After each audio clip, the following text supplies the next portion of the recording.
ভ্রাতুষ্পুত্র সত্যজিৎ রায় আর আত্মীয়া নলিনী দাসের সঙ্গে তিনি সম্পাদনা করেন সন্দেশ। তার লেখক জীবন জুড়েই তিনি এই পত্রিকার জন্য লেখালেখি করেন।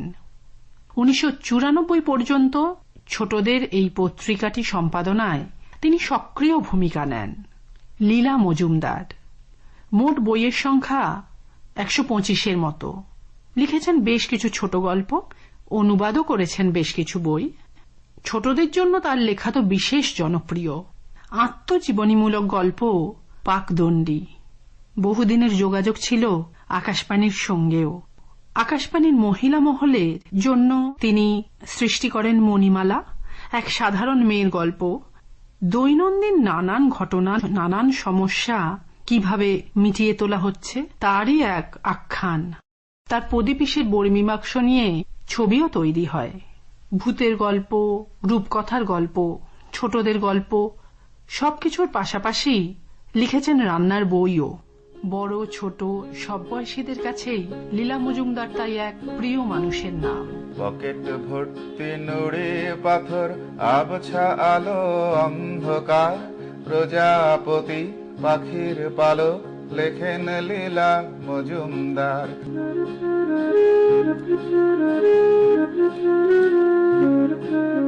পাইন গাছের সারি, পাহাড় ঘুরতে যাবি আরেকবার, পাকদণ্ডী মেঘ রোদ্দুর, সঙ্গে লীলা মজুমদার। বাঁশের ঝাড়ে নদীর পাড়ে, ভূতগুলো সব চমৎকার, সোনাটিয়া ময়না শালিক, সবার লীলা মজুমদার। সেরূপ কথার গল্প শুনি ঠাকুমার ঠাকুরদার, গুপ্ত ধনের হদিশ দিতে হাজির লীলা মজুমদার। মেঘের দেশে বাতাস বাড়ি, শোনাচ্ছে কে গল্প তার। আজ তার জন্মদিন। আজকের দিনের বিশিষ্ট লেখক প্রচেত গুপ্ত জানিয়েছেন লীলা মজুমদারের লেখা সম্বন্ধে তার অভিজ্ঞতার কথা। লীলা মজুমদার এমন একজন লেখিকা যিনি শুধু লেখেন না, লেখা দিয়ে ছবি আঁকেন, এঁকেছেন। সেই ছবি বাঙালির হৃদয়ে একেবারে বোধহয় চিরকাল থেকে গেছে। তিনি আমাদের বিদ্ধ করেছেন, তিনি আমাদের বিস্মিত করেছেন, তিনি আমাদের মুগ্ধ করেছেন।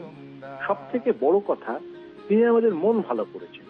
করেছেন শব্দটা এই কারণে বলা ঠিক নয়, তার লেখা আজও যখন আমরা পড়ি, আমাদের বাল্য, আমাদের কৈশোর পেরিয়ে আসার পরেও তখন একই রকম ভালো লাগে, একই রকম ভাবে মনে হয় এমন একটা ছবি দেখতে পাচ্ছি, যে ছবি যেন দেখাবার জন্য, শোনবার জন্য উন্মুখ হয়েছিলাম।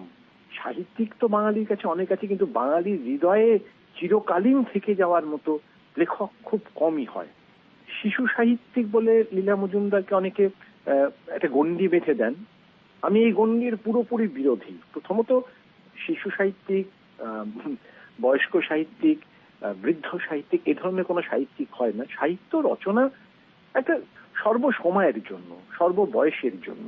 যেভাবে ছোটবেলায় হলদে পাখির পালক পড়েছিলাম স্কুল বয়সে, আর আজ যখন অনেক বড় হয়ে গেছি তখন যখন হলদে পাখির পালক পড়ছি, অনেকে হয়তো ভাববেন বোধহয় অন্যরকম কোনো মাত্রা খুঁজে পাচ্ছি। হ্যাঁ, পাচ্ছি তো বটেই, কিন্তু তার থেকেও বড় কথা যে সেই বইটি যেন একরকম ভাবে মুগ্ধ হচ্ছে। মুগ্ধ হওয়াটা খুব বড় কথা। আজ যখন বাংলা ভাষায় তো কথা পড়ার চল এই সময়ের প্রজন্মের ছোট ছেলে মেয়েদের অনেক জায়গায় হয়তো কমে যাচ্ছে, সে সময় সেইখানে দাঁড়িয়ে লীলা মজুমদার যদি আমরা হাতে তুলে দিতে পারি, পৌঁছে দিতে পারি ছোটদের কাছে, তাহলে ছোটরা আবার নতুন নতুন করে বাংলা ভাষা পড়ার, বাংলা ভাষাকে দেখার একটা অসম্ভব তাগিদ অনুভব করতে থাকবে, এবং যেটা তারা সারা জীবন বহন করবে।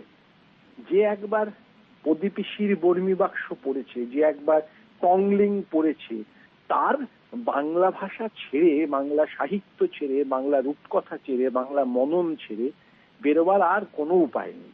আর পাকদণ্ডী বা আর কোনোখানের মতো জীবনী গ্রন্থ বাংলায় তো সত্যি খুব বেশি আছে বলে তো মনে হয় না।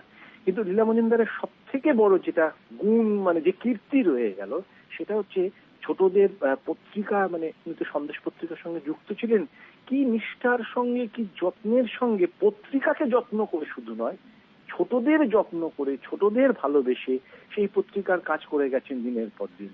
এবং একটা প্রস্তর ফলকের মতো সেটা থেকে যাবে, তার কোনোদিনই বিনাশ ঘটবে না। লীলা মজুমদার এমন একজন, মনে হয় তার লেখা পড়ে কখনো কখনো এমন একজন মানুষ ছিলেন যে মানুষটিকে যেন সবার বড় আপনজন, সবার প্রিয়। লীলা মজুমদারকে পাওয়া, এখন আমার মনে হয় একটা ভাষা যেরকম লীলা মজুমদারের মতো একজন লেখিকাকে পেয়েছি, বাংলা ভাষা, সেটাও একটা বিরাট, বাংলা ভাষার জন্যও একটা বিরাট, তারও একটা বড়, কি বলবো, তারও একটা বড় পাওনা, প্রাপ্তি। আমরা যেন অনেক সমারোহ করে তার জন্মদিন আমরা যেন আগামী দিন আরো ভালোভাবে পালন করি, এবং আমরা যেন সবাই চেষ্টা করি, আমরা যারা একটু বড় হয়েছি, যাদের পক্ষে সম্ভব, তারা যেন চেষ্টা করে অন্তত লীলা মজুমদারের তার বইগুলো একটু যদি ছোটদের হাতে কোনোভাবে পৌঁছে দিতে পারি, সেটা আমাদের বিরাট বড় কাজ করা হবে, দায়িত্ব পালন করা হবে। লীলা মজুমদারের জন্য শুধু নয়, আমাদের বাংলা ভাষার জন্যও।